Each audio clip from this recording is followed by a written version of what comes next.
여행에 대한 일정을 쓸 수 있는데요. 카약이라는 걸 쓰면 이제 숙박이나 렌트 뭐 이런 것들을 알 수 있어요. 뿐만 아니라 수노 AI를 통해서 노래도 만들 수 있습니다. 이걸 한번 해볼게요.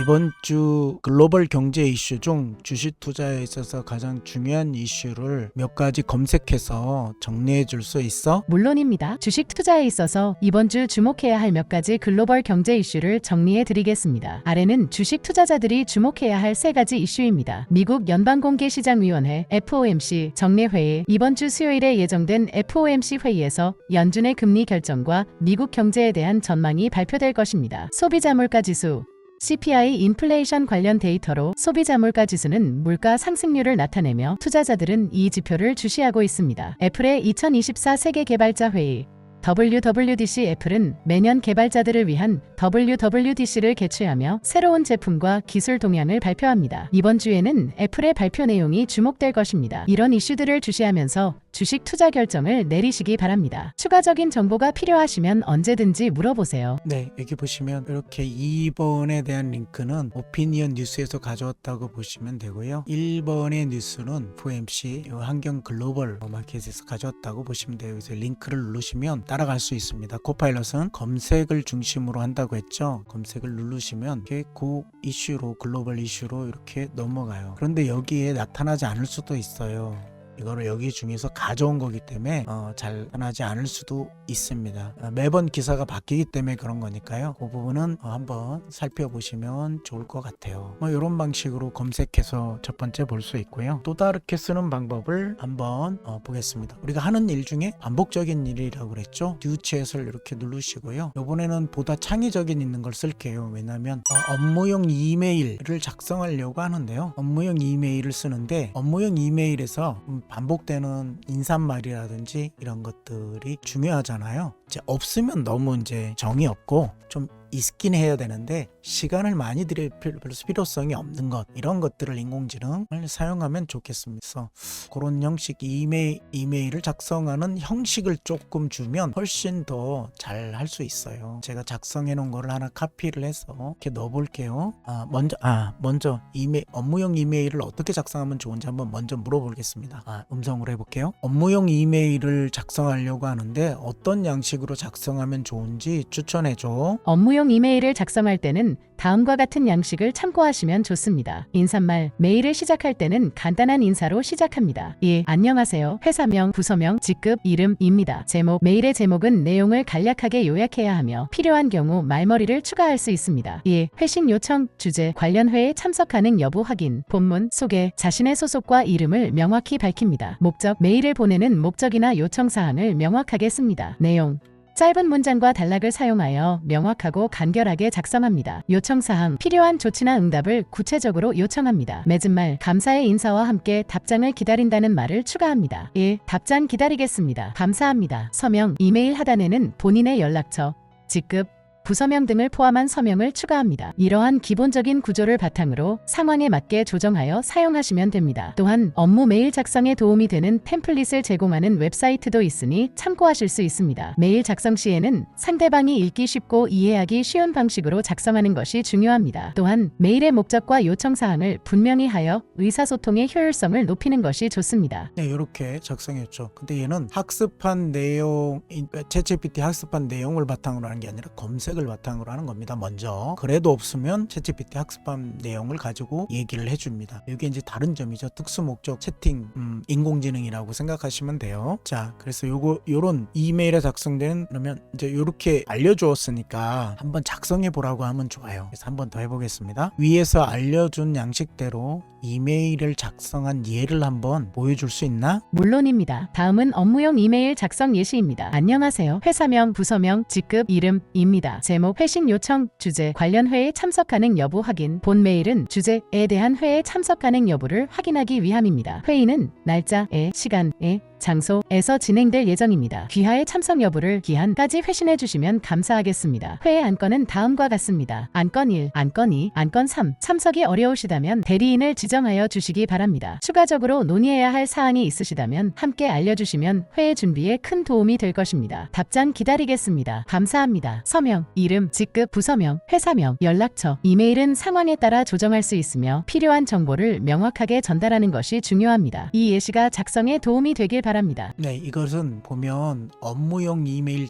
업무를 전달하는 내용이죠. 그런 이렇게 보내는 거에는 시간과 장소하고 안건 같은 걸 기재해서 회신을 하는 이제 하나의 내용이었어요. 업무용 이메일이 이처럼 어떤 업무를 정해줘야 잘 될 수 있다라는 걸 알 수 있겠죠. 제가 미리 만들어 놓은 이메일인데요. 아이스 브레이크 인사말이 참 매번 쓰지만 쉽지 않더라고요. 그래서 이거를 응용해서 이렇게 한번 질문해 보려고 해요. 이메일을 작성하려고 해 먼저 인사말 아이스 브레이크를 작성해 주고 그런데 이 인사말 아이스 브레이크는 날씨를 가지고 6월달 이야기하는 걸로 만들어주면 좋겠고 중간에 업무에 대한 양식 그리고 뭐 기획서에 대한 양식이라고 할 수 있는데 이런 것들을 만들어주고 마지막에 인사말과 내용들을 적어줘. 그러니까 기획서에 대한 이메일이죠. 이렇게 이메일을 작성하려고 하는데 아이스 브레이크로 날씨나 6월 서울의 6월 날씨처럼 따뜻하고 상쾌한 하루 보내고 계신가요? 여름의 문턱에서 만나는 우리의 대화가 이처럼 쾌청한 날씨만큼이나 기분 좋은 시작이 되길 바랍니다. 업무 관련하여 진행 중인 프로젝트의 최신 업데이트를 공유드리고자 합니다. 현재 기획서 및 기획서 작성을 위한 초안을 마련 중이며 이는 다음 주 내로 완성될 예정입니다. 초안이 준비되는 대로 검토를 부탁드리며 특별히 주목해야 할 부분이나 추가적인 의견이 있으시다면 언제든지 공유해 주시기 바랍니다. 마지막으로 이번 주 내로 예정된 회의 일정을 확인해 주시고 참석 가능 여부를 알려주시면 감사하겠습니다. 행복한 하루 되시길 바라며 귀하의 이름 여기 보시면 이 기획서에 대한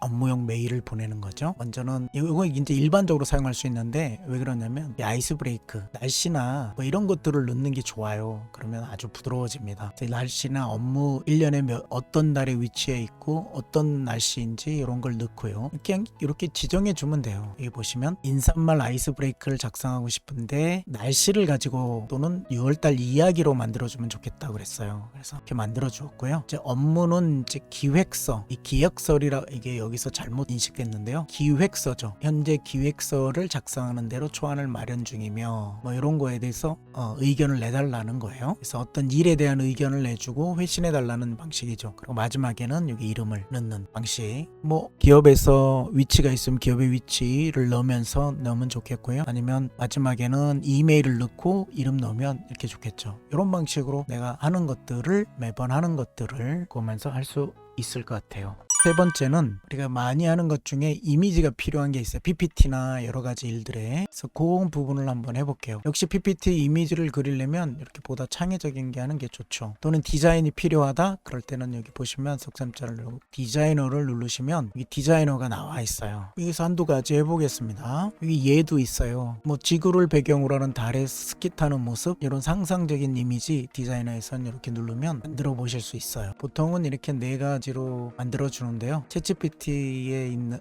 오픈 AI사에서 있는 알리 서비스를 가지고 이렇게 만드는 겁니다. 그래서 나왔네요. 클릭해 보시면 잘해서 스키 타고 있는 우주인. 오, 잘 만들었죠? 이렇게 얼굴도 있고 있습니다. 뭐 이렇게 작성할 수 있어요. 자, 이게 상상력 동원할 때 뭐 쓰는 거라고 하는데 꼭 그렇지는 않고요. 뭐 이렇게 사진을 만들어 볼 수 있어요. 사진에는 네 가지 원리로 보통 그리시면 잘 그리실 수 있습니다. 첫 번째는 주 피사체에 대한 묘사를 잘 하셔야 되고요. 두 번째는 배경, 그리고 세 번째는 그 이미지의 스타일, 그리고 네 번째는 카메라의 각도는 사용하는 렌즈 이런 것까지 다 인식이 됩니다. 다시 말해서 우리가 사진 찍는 메타 정보라고 하는데 그런 정보들을 이용해서 학습을 했기 때문에 그 정보를 넣어주면 굉장히 좋습니다. 한번 해보겠습니다. 음성으로 해볼게요. 아름다운 20대 한국 여인을 그리고 싶은데 배경은 궁궐이야. 그리고 50mm 니콘 단렌즈로 촬영하고 싶고 그 스타일은 스케치 조금 뒷부분이 안 들어갔네요. 일단 이렇게 한 것까지만 갖고 해볼게요. 요청하신 아름다운 20대 한국 여인이 궁궐을 배경으로 50mm 니콘 카메라를 들고 있는 모습을 그렸습니다. 곧 확인하실 수 있습니다. 50mm 카메라를 들고 있는 걸로 얘기했네요. 뭐 어떠세요? 이렇게 두 명도 그려주네요. 나름대로 굉장히 귀엽고 이쁘죠?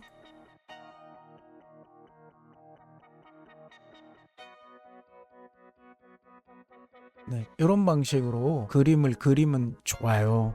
굉장히 잘 그려주고요. 코파일럿에서는 무료로 이렇게 계속 그림을 그릴 수 있기 때문에 해보시면 좋을 것 같아요. 이게 무료라고 하지만 보통은 100번 정도 일주일에 빠르게 만들 수 있고요. 그리고 그 뒤부터는 속도가 느려지는 걸로 알고 있으니까 참고하시면 좋을 것 같아요. 예, 정확한 정보는 확인을 해봐야 될 것 같아요. 또 하나의 기능 중에 하나는 음식의 메뉴를 알고 싶은 것들이 있어요. 이거를 사진을 찍어서 물어볼 수 있는데 이건 틀릴 수도 있습니다. 최대한 정보를 좀 많이 줘야 돼요. 그래서 이렇게 카메라를 누르시고 사진을 찍은 다음에 일본 여행 중 가게 앞에서 찍은 사진이야. 어떤 메뉴인지 알고 싶어. 이미지를 통해 확인한 내용으로는 이 가게의 메뉴에는 고기 슬라이스와 녹두, 당근 슬라이스 등이 포함되어 있습니다. 메뉴를 몇 가지 이런 메뉴를 예를 들어줘. 유니기리, 어네기 그릴에 구운 장어를 담은 밥입니다. 달콤한 소스로 맛을 낸 요리로 유명합니다. 오코노미야키 일본식 팬케이크로 채소와 고기를 섞어 구워 먹는 요리입니다. 라멘, 라먼면과 스프로 만든 일본의 대표적인 국수 요리입니다. 사시미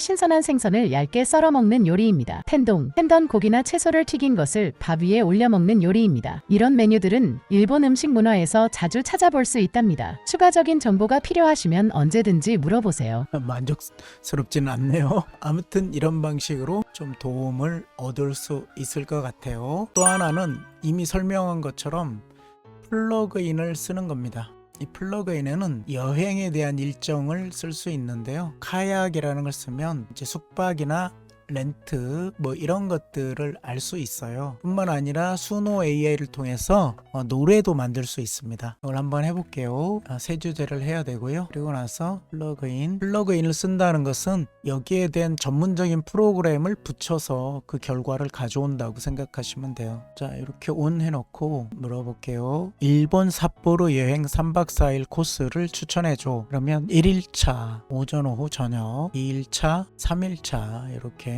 1일 관광, 3일차에는 시내 탐방, 4일차는 삿포로 이렇게 일정만 나타내 계획해 주는 게 아니고요. 어디에 묵고 얼마의 가격인지를 얘기해줘요. 4성급은 한 180불, 한 2-3만 원 넘어가겠네요. 3성급은 한 13만 원 이렇게 해서 검색을 할 수 있죠. 그래서 이걸 누르면 예약 사이트까지 넘어가는 걸로 알고 있어요. 그래서 쉽게 해볼 수 있거든요. 그래서 3성급 요거를 하나 눌러볼게요. 그러면 요거 앱을 인스톨 하라고 하고 여기에 이제 바로 예약할 수 있는 이런 것들이 뜨게 되죠. 위치도 구글 로케이션에 대해서 어디인지 볼 수 있는 이런 것 아주 좋죠. 여행 가기 전에 한번 해보시면 좋을 것 같아요. 이렇게 사용해 보실 수 있고요. 오늘은 코파일럿에 대해서 좀 자세하게 얘기해 보았습니다. 어떻게 사용하는지, 그리고 어떤 방식으로 인공지능과 협업할 수 있는지. MS에서 제공하는 코파일럿을 쓰시면 챗GPT 4.0도 쓰실 수 있죠. 검색 기반이라는 한계가 있어서 우리가 원하는 창의력과 이런 부분에서는 조금 떨어질 수 있어요. 감안하시고 그래도 써보신다면, 간단한 물음이나 검색 위주의 것들을 쓰신다면 도움을 받으실 수 있을 것 같아요. 네, 오늘은 여기까지고요. 긴 영상 봐주셔서 감사합니다. 좋아요와 구독은 영상 만드는데 큰 힘이 됩니다. 고맙습니다.